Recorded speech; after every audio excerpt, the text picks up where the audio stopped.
As parábolas de Crayon. Parábola Uou e os quartos de lição. Era uma vez um humano que chamaremos de Uou.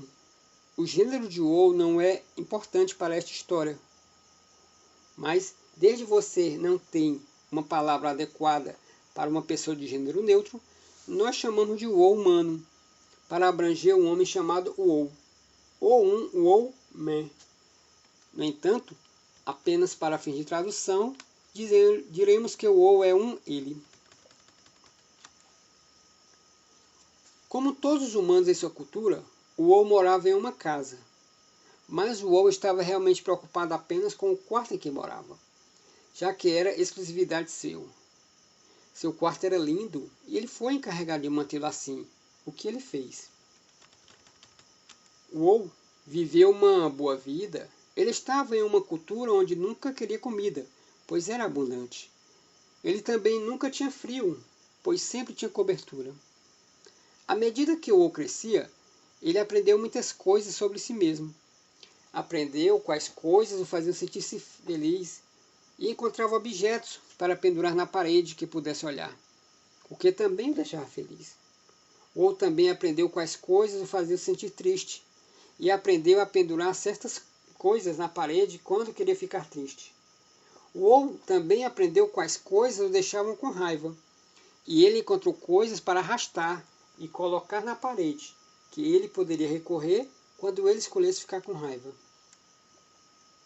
Como era o caso de outros humanos, o Uou tinha muitos medos.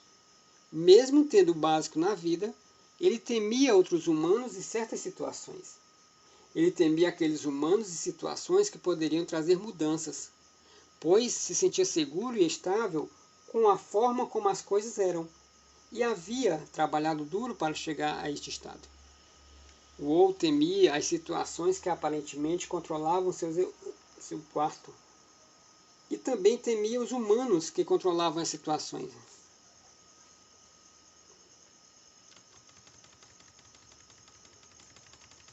Ele aprendeu sobre Deus com os outros humanos. Disseram-lhe que ser humano era uma coisa muito pequena, e o Uou acreditou. Afinal, ele olhou ao seu redor e viu milhões de humanos, mas apenas um Deus. Foi-lhe dito que Deus era tudo e que ele não era nada. Mais do que Deus, em seu amor infinito, responderia às orações de Uou, se ele orasse com sinceridade e tivesse integridade durante sua vida. Uou, então, sendo uma pessoa espiritual, orou a Deus para que os humanos e as situações que ele temia não criassem mudanças para seu quarto e permanecesse o mesmo. E Deus respondeu ao pedido de Uou. Uou temia o passado, pois de alguma forma isso lembrava de coisas desagradáveis. Então ele orou a Deus para bloquear essas coisas de sua memória. E Deus respondeu ao pedido de Uou. Uou também temia o futuro, pois continha potencial de mudanças e era sombrio, incerto e oculto para ele. Uou orou a Deus para que o futuro não trouxesse mudanças para seu quarto. E Deus respondeu ao seu pedido. Uou nunca se aventurou muito longe de seu quarto, pois tudo o que ele realmente precisava como humano estava em um canto. Quando seus amigos vieram visitar, este é o canto que ele mostrou a eles, e ele ficou satisfeito com esse arranjo. Uou notou pela primeira vez movimento no outro canto quando tinha cerca de 26 anos. Isso o assustou severamente, e ele imediatamente orou a Deus para que isso fosse embora, pois sugeria que ele não estava sozinho em seu quarto. E essa não era uma condição aceitável. Deus respondeu ao seu pedido, e o movimento parou. Então o Uou não temeu mais. Quando ele tinha 34 anos, ele voltou, e novamente o Uou pediu que fosse interrompido, pois ele estava com muito medo. O movimento parou, mas não antes de Uou ver algo que ele havia perdido completamente no canto. Outra porta. Na porta havia uma escrita estranha, e Uou temia suas implicações. Uou perguntou aos líderes religiosos sobre a estranha porta e o movimento. e eles o alertaram para não se aproximar dela, pois diziam que era uma porta da morte, e ele certamente morreria se sua curiosidade se tornasse ação. Então, eles também lhe disseram que a escrita na porta era má, e que ele nunca deveria olhar para ela novamente. Em vez disso, eles o encorajaram a participar do ritual com eles e a doar seu talento e ganhos para o grupo. E ao fazer isso, eles lhe disseram que ele se sairia bem. Quando Wall tinha 42 anos, o movimento voltou novamente. Embora Wall não estivesse com tanto medo dessa vez, ele novamente pediu para que parasse, e parou. Deus foi bom em responder tão completa e rapidamente. Wall se sentiu fortalecido pelos resultados de suas orações. Quando Wall tinha 50 anos, adoeceu e morreu, embora não estivesse realmente ciente disso quando aconteceu. Ele notou o movimento novamente do canto e novamente rezou para que parasse. Mas, em vez disso, ficou muito claro e se aproximou. Com medo, Wall se levantou da cama, apenas para descobrir que seu corpo terrestre permanecia, e ele estava em uma forma de espírito. À medida que o movimento se aproximava, Wall começou a reconhecê-lo de alguma forma. E ele estava curioso em vez de assustado, e seu corpo espiritual parecia de alguma forma natural. Wall agora viu que o movimento era na verdade duas entidades que se aproximavam. As figuras brancas, ao se aproximarem, brilharam como se estivesse uma luz dentro de si. Finalmente, eles ficaram diante dele, e Wall ficou espantado com sua majestade, mas ele não estava com medo. Uma das figuras falou com Wall e disse: "Venha, é hora de ir." A voz da figura estava cheia de gentileza e familiaridade. Sem hesitar, Wall foi com eles. Ele estava começando a se lembrar de como tudo isso era familiar, quando olhou para trás e viu sua carcaça aparentemente dormindo na cama. Ele estava cheio de uma sensação maravilhosa que não conseguia explicar. Uma das entidades pegou sua mão e o levou diretamente para a porta, com a estranha escrita nela. A porta se abriu e os três passaram por ela. Wall se viu em um longo corredor, com portas para quartos de cada lado. Ele pensou consigo mesmo: esta é realmente uma casa muito maior do que eu imaginava. Wall notou a primeira porta com uma escrita muito estranha. Ele falou com um dos brancos: "O que há nesta primeira porta à direita?" Sem dizer uma palavra, a figura branca abriu a porta e fez sinal para Wall entrar. Ao fazer isso, Wall ficou surpreso. Empilhados do chão ao teto, haviam riquezas, além de seus sonhos mais loucos. Haviam barras de ouro, pérolas e diamantes.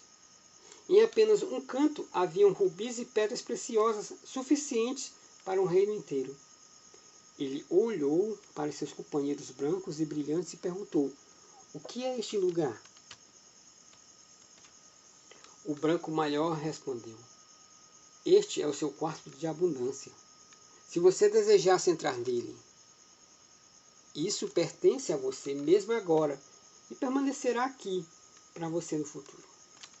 Wall ficou surpreso com essa informação. Ao voltarem para o corredor, Wall perguntou o que havia na primeira sala à esquerda. Outra porta com letras que, de alguma forma, começavam a fazer sentido.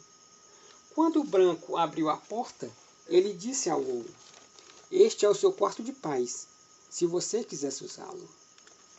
Wall entrou na sala com seus amigos, apenas para ser cercado por uma espessa neblina branca. A névoa parecia estar viva, pois imediatamente envolveu seu corpo, e Wall respirou. Ele estava dominado pelo conforto e sabia que nunca mais sentiria medo.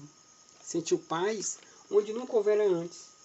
Ele queria ficar, mas seus companheiros fizeram sinal para ele continuar, e eles novamente começaram a descer o longo corredor. Havia ainda outra porta à esquerda. O que é esse quarto? Uou perguntou. É um lugar onde só você pode ir, disse a figura branca maior. Uou entrou na sala e foi imediatamente preenchido com uma luz dourada. Ele sabia o que era isso. Essa era a autoessência de Uou, sua iluminação, seu conhecimento do passado e do futuro. Este era o depósito de espírito e amor de Uou.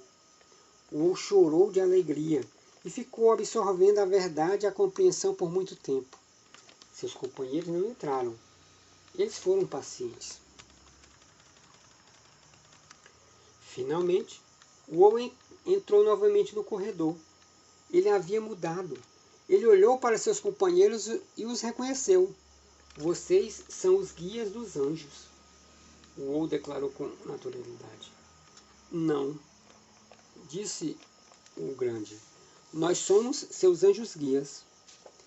Em amor perfeito, eles continuaram. Estamos aqui desde o seu nascimento, por apenas uma razão: amar você e ajudar a mostrar a porta. Você estava com medo e nos pediu para recuar, e nós o fizemos. Estamos a serviço de você com amor e honramos sua encarnação de expressão. Uou não sentiu nenhuma reprimenda em suas palavras.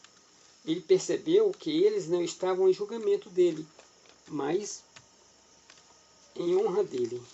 E ele sentiu o amor deles. Uou olhou para as portas e agora podia ler a escrita. Enquanto ele estava sendo conduzido pelo corredor, havia portas marcadas com cura, contrato e outra marcada com alegria. Uou viu ainda mais do que desejava, pois na linha havia portas com nomes de crianças não nascidas, e até mesmo uma marcada como líder mundial. Uou começou a perceber o que havia perdido, e, como se reconhecesse seus pensamentos, os guias disseram: não repreenda o seu espírito, pois é inadequado e não serve à sua magnificência. Uou não entendeu completamente. Ele olhou de volta para o corredor, por onde havia entrado, e viu a escrita na porta. A escrita que originalmente o assustara. A escrita era um nome. Era o seu nome, seu verdadeiro nome. E ele agora entendia completamente.